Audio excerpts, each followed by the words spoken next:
దుప్పి అవివేకం.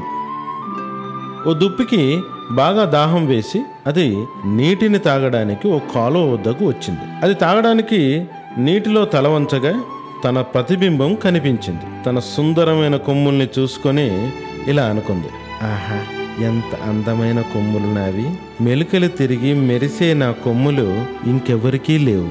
అందుకే మా గుంపులో నేను అందంగా కనిపిస్తాను అని తన కాళ్ళ వైపు చూసింది.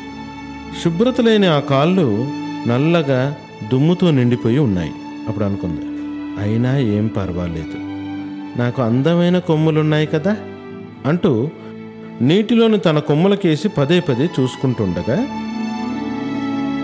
ఒక వేటగాడు దుప్పిని తమ వేటకు లక్ష్యంగా చేసుకొని అటువైపుకు వచ్చాడు. వేట కుక్కల అరుపులను విన్న దుప్పి వేటగాళ్ళను చూసి అక్కడి నుండి వేగంగా పారిపోయింది. అది ఎంత వేగంగా పరిగెత్తగలదో రెట్టింపు వేగంతో పరిగెత్తసాగింది. అలా వేటగాళ్ళ బారి నుండి చాలా దూరం ముందుకు వెళ్ళిపోయింది. కానీ వేట కుక్కలు తొందరగానే దుప్పి వాసనను పసిగట్టాయి. దుప్పి ప్రాణాలను కాపాడుకోవడానికి భయంతో పరిగెడుతుండగా తన పొడవాటి కొమ్ములు చెట్లలో ఇరుక్కుపోయాయి. పరిగెత్తలేకపోయింది.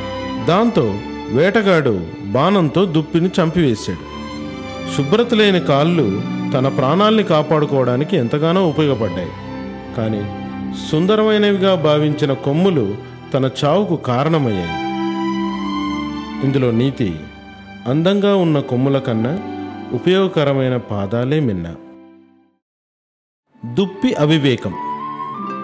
ఓ దుప్పికి బాగా దాహం వేసి అది నీటిని తాగడానికి ఓ కాలువ వద్దకు వచ్చింది. అది తాగడానికి నీటిలో తల వంచగా తన ప్రతిబింబం కనిపించింది. తన సుందరమైన కొమ్ముల్ని చూసుకొని ఇలా అనుకుంది, ఆహా, ఎంత అందమైన కొమ్ములు నావి.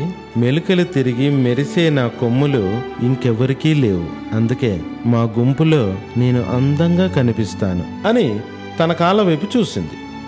శుభ్రత లేని ఆ కాళ్ళు నల్లగా దుమ్ముతో నిండిపోయి ఉన్నాయి.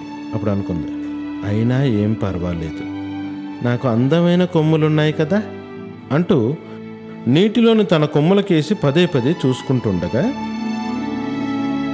ఒక వేటగాడు దుప్పిని తమ వేటకు లక్ష్యంగా చేసుకొని అటువైపుకు వచ్చాడు. వేట కుక్కల అరుపులను విన్న దుప్పి వేటగాళ్ళను చూసి అక్కడి నుండి వేగంగా పారిపోయింది. అది ఎంత వేగంగా పరిగెత్తగలదో రెట్టింపు వేగంతో పరిగెత్తసాగింది. అలా వేటగాళ్ళ బారి నుండి చాలా దూరం ముందుకు వెళ్ళిపోయింది. కానీ వేట కుక్కలు తొందరగానే దుప్పి వాసనను పసిగట్టాయి.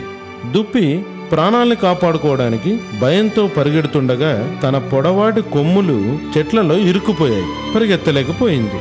దాంతో వేటగాడు బాణంతో దుప్పిని చంపివేశాడు.